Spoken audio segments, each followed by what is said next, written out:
Le scandale des enfants Haraga a suscité un séisme d'une très grande magnitude au sein du régime algérien. Les autorités militaires ont enfin réagi. C'est devenu un scandale international. L'image de l'Algérie a été ternie. Khlas, ولينا اليوم un pays exportateur de gamins Haraga. Une vingtaine de gardes-côtes qui travaillent, qui étaient déployés au niveau du port de la Pérouse, ont été arrêtés par les enquêteurs de la direction centrale de la sécurité de l'armée. Ils ont été placés en garde à vue pour qu'ils soient auditionnés. Comment un bateau dirigé par des enfants, il n'y a pas une patrouille, il n'y a pas quelqu'un qui a patrouillé, qui a vérifié. Imaginez, c'était des terroristes. Ils ont pris un bateau bourré d'explosifs. Mais les gardes-côtes du port de la Pérouse ont totalement failli à leur mission. Alors qu'ils ont tous les équipements. Et Makash, n'importe qui peut rentrer.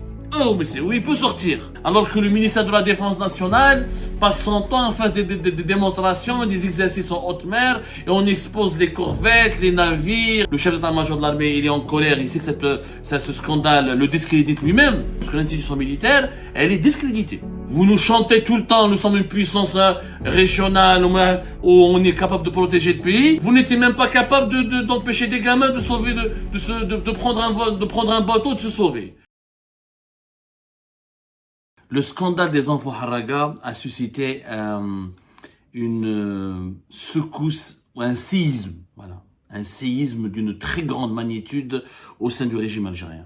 Après avoir tenté de manipuler l'opinion publique en procédant uniquement à l'arrestation du propriétaire du bateau, qui a loué son bateau à 7 enfants mineurs âgés en moyenne de 15 ans, entre 15 et 14 ans, le plus âgé d'entre eux à 17 ans, et après avoir ouvert une enquête, une information judiciaire, les autorités militaires ont enfin réagi. Rappelez-vous, et de cela 24 heures, nous avons dit qu'il n'était pas question, cette fois-ci, de sacrifier des pions et de ne pas s'attaquer aux vrais responsables concernés. Peut-être pas impliqués, mais au moins concernés par ce scandale. Le départ, avec une facilité déconcertante, la fuite, cette harga clandestine de 7 enfants depuis le port de la Pérouse, Tamanfoust, l'un des ports les plus sécurisés, les plus militarisés, qui abrite une école nationale de formation des officiers de la marine, des forces navales de l'armée algérienne, qui abrite toute une unité structurée et importante des gardes-côtes algériens. Ça, c'est pas possible.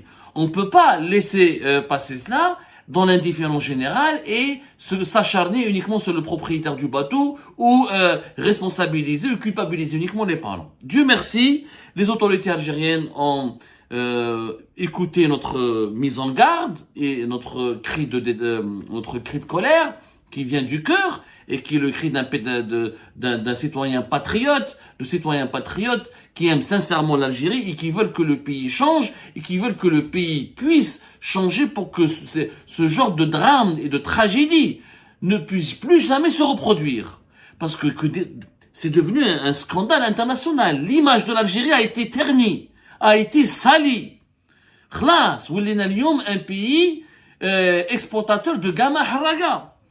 Du pays des 1,5 million de Chouhada, le pays des martyrs, on est redescendu, on a été rabaissé au pays des enfants Haraga. C'est une tragédie pour l'image de l'Algérie et personne ne va nier le contraire. Celui qui va nier le contraire, c'est qu'il n'aime pas ce pays. C'est que m'indouche une once d'honneur ou de dignité. Heureusement, l'armée nationale et populaire, l'état-major de l'armée et le ministère de la Défense nationale ont commencé à appliquer des sanctions sévères. Nous venons de confirmer au cours de nos investigations, et nous vous apportons l'information en exclusivité, une vingtaine de gardes-côtes qui travaillent, qui étaient déployés au niveau du port de la Pérouse, à Alger, à Tamanfoust, le nom officiel, la Pérouse, parce que c'est le nom commun qui date de l'époque coloniale et qui a été gardé et utilisé par les amoureux de la mer et de sa station balnéaire située entre Boumerdès et Alger, entre Bourj Bahri et Alger plus exactement. Tamanfoust, au port de Tamanfoust, au port de la Pérouse, une vingtaine d'officiers, de sous-officiers des gardes-côtes algériens ont été arrêtés par les enquêteurs de la direction centrale de la sécurité de l'armée. Ils ont été placés en garde à vue pour qu'ils soient auditionnés. Et je trouve que cette mesure, elle est tout à fait légitime. Comment un bateau dirigé par des enfants, mais c'est même pas des adultes, il y a des narabs, impossible. Il n'y a pas une patrouille, il n'y a pas quelqu'un qui a patrouillé, qui a vérifié. Un bateau a quitté le port d'Alger avec 7 gamins. Ils ont eu le temps de parcourir 9 heures, pendant 9 heures la Méditerranée. Aucun garde-côte n'aurait pu remarquer, aucun officier, aucun appel, aucune mesure de vigilance, pas de patrouille, il y a quand même des radars. Aujourd'hui, nous sommes dans le monde de l'intelligence artificielle de la 5e génération. C'est vrai que la Méditerranée, la façade maritime de l'Algérie, elle est grande. On peut pas patrouiller tout le temps. On peut pas tout surveiller de visu tout le temps. Mais il y a des radars, il y a des drones, il y a des phares, il y a des caméras, je ne sais pas moi, il y a surtout des radars, il y a des équipements de télécommunication, il y a des équipements de surveillance, il y a je sais pas moi, il y a des postes de garde avec des jumelles, il y a même des patrouilles. On est censé patrouiller plusieurs fois par jour. La Pérouse, c'est quand même la première région militaire, c'est Alger. C'est-à-dire que, heureusement, ce n'était que des gamins qui ont pris un bateau et qui sont partis. Imaginez, c'était des terroristes, ils ont pris un bateau bourré d'explosifs, pour faire un attentat kamikaze, pour aller depuis la Pérouse vers Alger, commettre un attentat, ou là tuer des gens, s'en prendre à la population algérienne. Cette mesure, je pense, elle est tout à fait nécessaire. Je suis pas pour l'emprisonnement. Vous connaissez ma position, vous connaissez toujours nos valeurs. On dénonce toujours les emprisonnements arbitraires et les incarcérations injustes, mais les gardes-côtes du port de la Pérouse ont totalement failli à leur mission. Alors qu'ils ont tous les équipements. La marine algérienne, les forces navales algériennes de l'armée nationale et populaire bénéficient de budgets conséquents, significatifs, avec des formations en Italie, en Allemagne, en Russie, dans les grands pays, en Chine, pour avoir tous les moyens maritimes, logistiques et de surveillance pour garantir la sécurité de nos eaux territoriales et de nos côtes. On est l'un des pays méditerranéens qui investit le plus dans la modernisation de ces moyens de surveillance et de ces outils de surveillance des côtes, de ces eaux territoriales. Donc, une vingtaine d'arrestations. On n'a pas le chiffre exact, mais selon nos investigations, presque 20, ou une vingtaine, entre 20 et 25 arrestations entre officiers et sous-officiers du service national de l'unité des services de l'unité du service national des gardes-côtes du port de la Pérouse. Il faut savoir que dans tous les ports de plaisance, comme dans les ports de commerce, dans tous les ports en Algérie, que ce soit un port de plaisance ou de commerce, il y a une unité des gardes-côtes. Ça, c'est une organisation, où cette unité, il y a des officiers, ils ont des moyens, ils ont des équipements, et s'il y a un manque de moyens ou d'équipements, ils n'ont qu'à le révéler pendant l'enquête pour qu'on détermine la chaîne de responsabilité. C'est au port de la Pérouse, au cœur de la première région militaire, à une trentaine de kilomètres de la capitale Alger. L'unité des gardes-côtes n'avait pas les moyens de détecter des départs suspects ou des bateaux suspects ou des disparitions suspectes de bateaux, ou n'ont pas les moyens de contrôler des mouvements étranges de bateaux au large des eaux territoriales, parce que quand même, ils ont mis 9 heures pour atteindre des eaux territoriales espagnoles et Ibiza. Ils ont dû au moins mettre 3 heures avant de quitter les eaux territoriales algériennes. Il faut savoir que les eaux territoriales, on va faire une enquête là-dessus, on va vous donner des chiffres. La frontière de l'Algérie maritime, elle est au large de la Méditerranée. Nous avons une importante portion de nos eaux, de la Méditerranée. Ça représente les eaux territoriales du pays. C'est la souveraineté de l'Algérie. En même 2 heures, je dirais au moins 2 heures. Peut-être pas 3 heures, mais au moins 2 heures. Donc, il y a quand même un comportement, et une défaille, un comportement suspect de la part des gardes-côtes, une négligence extrêmement suspecte et troublante, et une enquête s'impose. Ces arrestations, ces auditions sont plus que utiles, elles sont nécessaires. Et moi, j'ai eu peur au départ, je me suis dit qu'ils vont juste sacrifier le propriétaire, culpabiliser les parents, essayer de les harceler, de les persécuter pour se venger. Mais non, il y a une enquête sérieuse. En plus, selon nos investigations, l'enquête ne s'arrête pas là. 2 décisions importantes ont été prises. Il s'agit de suspension.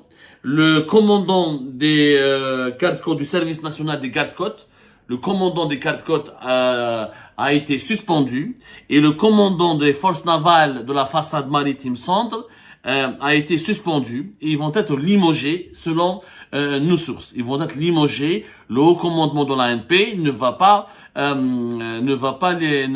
pas hésiter une seconde. Il est question de les limoger, mais pour le moment ils sont suspendus pour les besoins d'une enquête. Pour les besoins de l'enquête, alors il s'agit du général Belmihoub Abdelghani, qui est le commandant du service national des gardes-côtes, qui relève du commandement des forces navales de l'armée algérienne, et le premier responsable du groupement territorial des côtes d'Alger, des gardes-côtes à Alger, qui est le commandant de la façade maritime centre, le général Abdelhakim Ouchiche. Ce sont les deux personnes que nous avions citées lors de notre émission hier et que nous avons désignées comme étant les responsables numéro 1 de cette faillite incroyable. C'est une faillite incroyable. Il n'y a pas d'excuse. Si c'était des pêcheurs habitués à la mer, que les gardes-côtes avaient l'habitude de croiser au large parce ils pêchaient, etc., et que ça leur arrivait de s'éloigner, on les oubliait, ça, on peut le comprendre. Ça, c'est des gamins. 7 gamins sur un bateau qui quittent l'un des ports les plus fréquentés, les plus surveillés du pays et personne ne les a vus. Ah, c'est une faillite totale. C'est-à-dire, encore une fois, que si demain, des puissances étrangères ou des groupes armés terroristes veulent nous attaquer, ils drôment la Pérouse. C'est même pas la peine de drômer une Gaza ou une Sahara. Ils jouent la même bhar directement ou khlas. Eh, ma cache. Dar simouh, min habba wa dabba yidkhol. N'importe qui peut rentrer. Oh, mais c'est où il peut sortir. C'est vraiment leur suspension, je pense c'est une sanction, mesure disciplinaire qui s'imposait. J'espère qu'ils seront soumis à une enquête. Parce qu'on a envie, bien sûr, il faut être juste, il faut donner la parole à tout le monde. Moi, je suis pas juge, hein, je suis que journaliste, mais bien sûr, ce dossier, on va essayer d'accéder à toutes les informations, on fera de notre mieux pour accéder à toutes les informations importantes, mais il faudra écouter toutes les parties, il faudra que nous demandons une enquête impartiale, juste et rigoureuse. Il faut écouter toute la chaîne de commandement des gardes de côte algériens pour qu'ils nous expliquent, selon eux, pourquoi, selon ces dirigeants, pourquoi, et selon ces officiers supérieurs, pourquoi il y a eu cette faillite. Pourquoi les haragas en Algérie arrivent à quitter par dizaines et des centaines de bateaux par jour pour rejoindre avec une facilité déconcertante l'Espagne. Il y a les moyens, alors que le ministère de la Défense nationale passe son temps en face des démonstrations, des exercices en haute mer, et on expose les corvettes, les navires, les patrouilleurs les plus modernes. Et ce sont des milliards de dollars qui ont été accordés aux forces navales algériennes. Donc il n'y a pas de manque de moyens, il y a davantage un manque de bonne gouvernance, un manque de bonne gestion, de bon management, et un commandement totalement déficitaire, défaillant, catastrophiquement mauvais. Et là, des sanctions s'imposent naturellement à la suite d'une enquête qui doit être impartiale, juste et rigoureuse. On ne demande pas à ce que des limogeages ou des emprisonnements soient décidés pour calmer la colère populaire ou parce que le chef d'état-major de l'armée il est en colère, il sait que ce scandale le discrédite lui-même en tant que chef d'état-major de l'armée, parce que l'institution militaire, elle est discréditée. Vous nous chantez tout le temps, nous sommes une puissance régionale où on est capable de protéger le pays. Vous n'étiez même pas capable d'empêcher des gamins de prendre un bateau, de se sauver. C'est quand même, ça la fout mal quand même. C'est quand même déstabilisateur. Donc, mais il faudrait qu'on s'éloigne de l'émotion. Il n'est pas question de vengeance, ni de revanche, ni de punition décidée sur le coup de la colère ou de l'émotion. Il faut une enquête rigoureuse pour déterminer le niveau de responsabilité dans ce scandale inédit. Je dis bien inédit parce qu'on n'a pas vu de cas similaires à travers les autres pays méditerranéens où 10 enfants de 14-15 ans prennent un bateau et quittent leur pays le plus normalement du monde, comme s'ils étaient dans un club de vacances ou dans un camping, et ils vont rejoindre un autre pays au bout de 9 heures de traversée de la Méditerranée. Selon nos informations aussi, c'est que le commandant des forces navales, le numéro 1 des forces navales et de la marine militaire algérienne, a reçu un avertissement. Et il risque d'être limogé, il risque d'être lui aussi sanctionné. Pour le moment, il a reçu un avertissement, il n'a pas été suspendu comme les deux autres ses collaborateurs subalternes, le commandant du service national des gardes-côtes et le général responsable de la façade maritime centre, qui lui, il est vraiment, on aimerait vraiment qu'il nous explique, et ça, cette faillite, hein. C'est le responsable de toute la façade maritime du centre du pays. Je sais pas si vraiment il est conscient de la gravité de la situation. Alors, ces mesures démontrent qu'il y a une prise de conscience au sein du pouvoir algérien, que les dirigeants algériens ont compris, c'est pas de la rigolade, c'est pas un simple fait divers, ce n'est pas un simple incident, comme le disait, le rapporter, le révéler, le tenter de nous le faire croire le Khabar, le quotidien arabophone, c'est pas vraiment qu'un événement qui nous fait rire, ça ne fait pas du tout rire, ça devrait nous faire pleurer. Non seulement c'est une atteinte à l'image du pays, c'est une atteinte à son honneur, c'est aussi une atteinte à sa sécurité nationale. C'est une affaire de sécurité nationale. Les départs, les sorties et les entrées dans notre espace maritime qui est devenu un gruyère, on dirait un fromage qui est troué, un fromage perforé de partout, c'est extrêmement inquiétant. Ça veut dire que les réseaux criminels, de trafiquants d'armes, de trafic de drogue, ou les puissances étrangères, quand ils voudront nuire à la sécurité nationale, sommes-nous suffisamment bien protégés?